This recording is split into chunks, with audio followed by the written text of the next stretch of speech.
여러분 안녕하세요. 청올림입니다. 오늘 방송 주제는 재테크나 투자를 싫어하는 배우자 어떻게 할 것인가 입니다. 저는 지금 닥꿈스쿨에 강의 들으러 오시는 분들과 많은 상담을 하고 있습니다. 재정 상담도 하고요, 진로 상담도 하고요, 부부관계 상담도 하고요, 이렇게 다양하게 많은 상담을 하고 있는데요. 굉장히 많은 분들이 이런 고민을 이야기하시는 겁니다. 우리 남편이 또는 우리 아내가 제발 좀 돈 버는 거에, 재테크에 관심 좀 가졌으면 좋겠다. 나는 조금이라도 더 벌어보려고 안간힘을 쓰고 있는데 우리 남편은, 우리 아내는 도대체가 요만큼도 관심이 없다. 이런 거죠. 네. 또 어떤 분들은 이렇게도 말씀을 하십니다. 도와주지는 않아도 좋다. 반대만 안 했으면 좋겠다. 네. 자기는 돈 벌려고 노력도 안 하면서 내가 부동산 투자하는 걸 왜 그렇게 싫어하는지 모르겠다. 이것 때문에 부부싸움도 한두 번 한 게 아니다. 무슨 방법이 없겠느냐? 이러시는 분들이 굉장히 주변에 많은 것 같습니다. 조금은 안타까운 일이 아닐 수 없습니다. 부부가 같은 경제관을 갖고 있다면, 서로 이제 같은 곳을 바라본다면 가장 좋을 텐데 서로의 생각이 다르기 때문에 이런 일이 벌어지는 것 같습니다. 그럼 어떻게 하면 좋을까요? 어떻게 하면 내 남편을, 내 아내를 설득할 수 있을까요? 지금부터 제가 말씀드리는 3가지 방법을 잘 따라서 해보시기 바랍니다.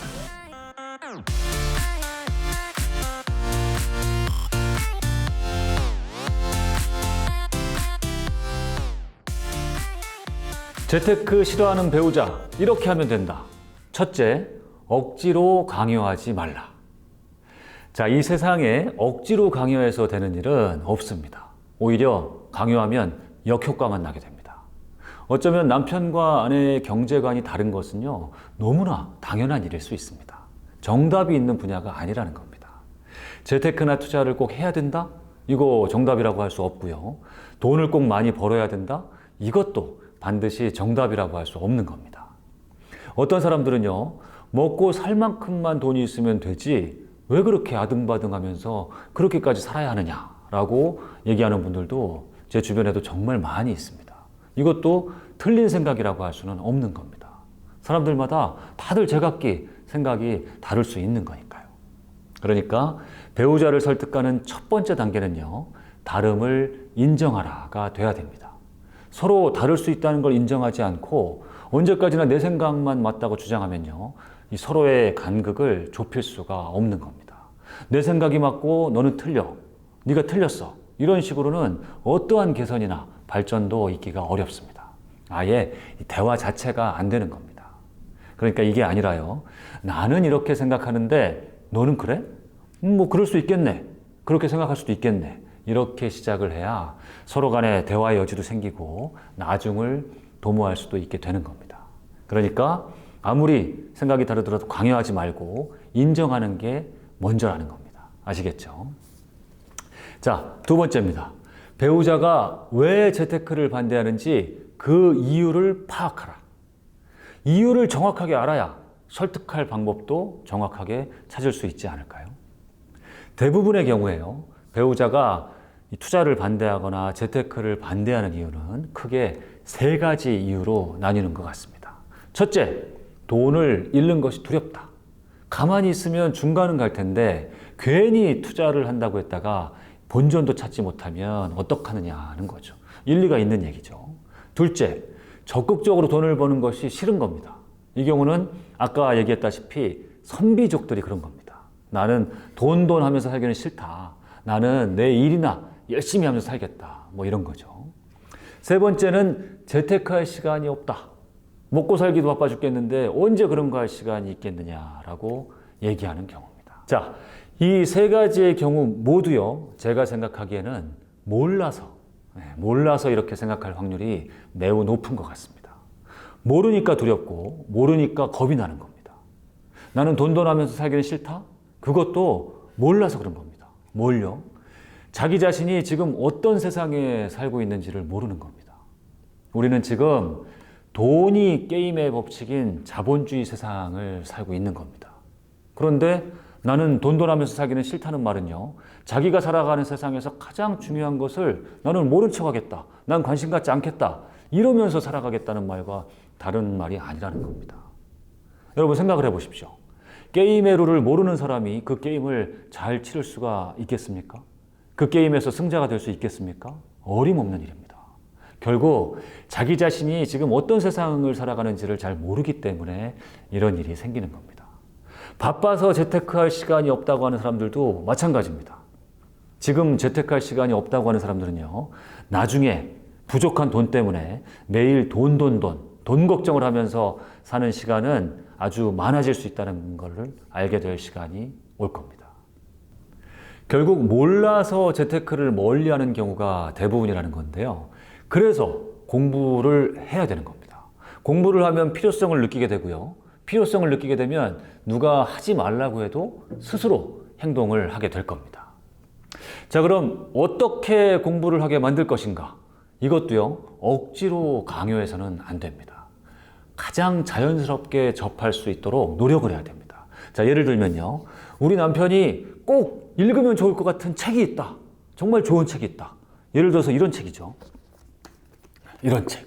네. 나는 오늘도 경제적 자유를 꿈꾼다. 누가 썼는지는 모르지만 진짜 훌륭한 책인데요. 자, 이런 책을요, 억지로 읽으라고 강요하면 안 된다는 겁니다. 그냥 말없이 자리에 슬쩍 갖다 두는 겁니다. 짧게 편지 한 통 써서 말이죠. 당신이 읽으면 정말 큰 도움이 될 것 같아서 이렇게 선물합니다. 꼭 좀 읽어주세요. 제발요. 뭐 이런 식으로 애교 좀 섞어서요. 강의도 마찬가지입니다. 투자 강의를 정말 싫어하는 사람한테 억지로 들어라 이렇게 하면은 절대 안 듣습니다. 이따금 가다가 슬쩍슬쩍 흘리시는 겁니다. 여보, 누구는 그 강의 듣고 인생이 바뀌었대요. 일주일 있다가 또 하는 겁니다. 여보, 누구는 그 강의 듣고요, 수억을 벌었대요. 우리 다음 주에 한번 같이 가봅시다. 이런 식으로 말이죠.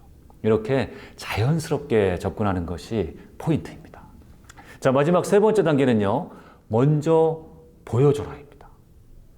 자고로 모든 관계에서요, 하수는 상대방에게 강요해서 관계를 더 악화시키고, 고수는 먼저 모범을 보임으로써 상대방이 자연스럽게 따라오게 만든다고 했습니다. 이건 모든 인간관계의 진리입니다. 상대방을 변화시키려고 하지 말고 나부터 먼저 바꿔라. 배우자한테요, 아무 말도 하지 마십시오. 그냥 묵묵히 혼자 공부하는 겁니다. 있는 시간 없는 시간 쪼개서 책 읽고요. 유튜브로 공부도 열심히 하고요. 강의도 열심히 듣는 겁니다. 그리고 투자도 좋지만 투자 이전에 절약도 열심히 하고요. 절제하는 삶을 사는 겁니다. 투자해서 돈 번다고 하면서 돈을 아끼지도 않고 흥청망청 쓰고 하면요, 배우자에게 절대 신뢰를 줄 수 없습니다. 투자에 대해서 절대 좋은 이미지를 심어줄 수가 없습니다. 내 남편, 내 아내가 봐서요, 저 사람 진짜 이상하다, 많이 변했다, 대단하다, 이럴 정도로 매일매일의 일상을 내가 먼저 바꿔나가야 됩니다. 그러면서도 생색은 내지 않는 거죠. 나는 이렇게 열심히 사는데 넌 왜 안 하느냐, 이런 식으로 생색내면요, 말짱 도루묵 됩니다. 절대 아무 말도 하지 마시고 그저 묵묵히 여러분 혼자 해나가십시오. 투자도 처음부터 너무 큰 걸 한다든지요, 대출을 너무 많이 받는다든지 이러시면 안 됩니다. 잘못하시는 겁니다. 투자금이 적게 드는 작은 물건부터 차근차근 하시는 겁니다. 그리고 아주 작은 수익부터 내시는 겁니다. 그래서 말이 아닌 행동으로 보여주는 거죠. 투자가 그렇게 위험한 것이 아니다. 안전한 것이다. 투자를 잘하면 우리의 일상까지도 이렇게 좋아질 수 있는 거다.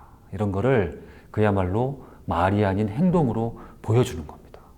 그렇게 한다면 제 아무리 안티했던 배우자라고 해도요, 서서히 나를 인정하고 따라오게 될 거라고 생각합니다. 그렇지 않을까요? 저는 이 땅의 모든 남편분들, 아내분들께 큰 소리로 말씀드리고 싶습니다. 이제 고상한 척은 그만하시고 제발 돈 앞에 솔직해지라고 말입니다.